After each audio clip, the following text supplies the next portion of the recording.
The secret of the night. It was the last quarter of the night, and a heavy silence blanketed the village of Chinar Kot. From afar, the faint barking of dogs broke the stillness, making the atmosphere even more mysterious. Salman, who lived alone in his old mud house on the edge of the village, had been feeling unusually restless lately. For the past few nights, he hadn't been able to sleep, and the reason was a strange, mysterious sound that echoed from his courtyard each night. At first, he thought it must be an animal, perhaps a cat or a dog, but the sound was so deliberate and eerie that it made him suspicious.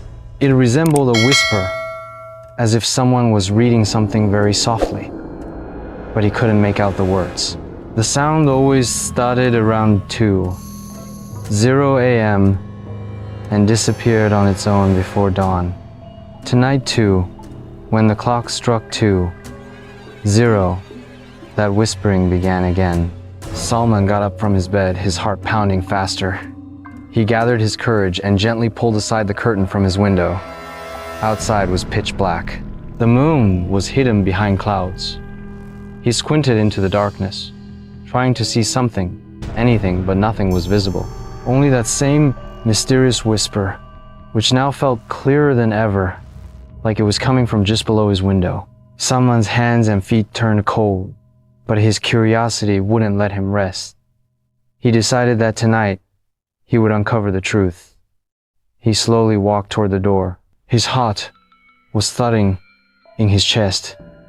He unlatched the lock and gently pushed the door open. As he stepped outside, he instinctively closed his eyes. A cold gust of wind brushed his face. He opened his eyes slowly, and what he saw left no room for doubt. Right in the middle of the courtyard, where nothing had existed before, now stood an old, dried-up tree. Its branches were long and twisted, like the hands of a ghost. Near the base of the tree, a shadowy figure crouched, darker than the dim light around it. It wasn't human. It had a grotesque, unnatural form. His body was bare, and his head hung. Salman's throat went dry. His feet felt glued to the ground. He couldn't move. The shadow slowly lifted its head, and Salman felt his soul freeze. The figure had hollow eyes, empty pits where no light shone, and yet from those pits glowed a strange, terrifying light. The shadow turned its head, and its gaze met Salman's. For a second, everything stopped. Salman felt as though all the energy inside him had drained out.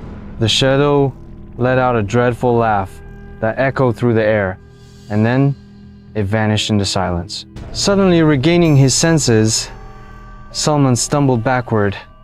His heart pounded violently. He quickly slammed the door shut and bolted it. Rushing to his bed, he wrapped himself tightly in his blanket. The horrific image danced before his eyes.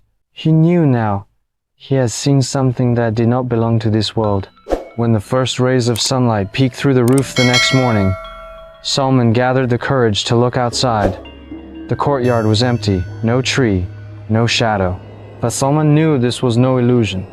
That night's secret had been etched into his memory forever. From that day onward, Salman never felt peace in that house again.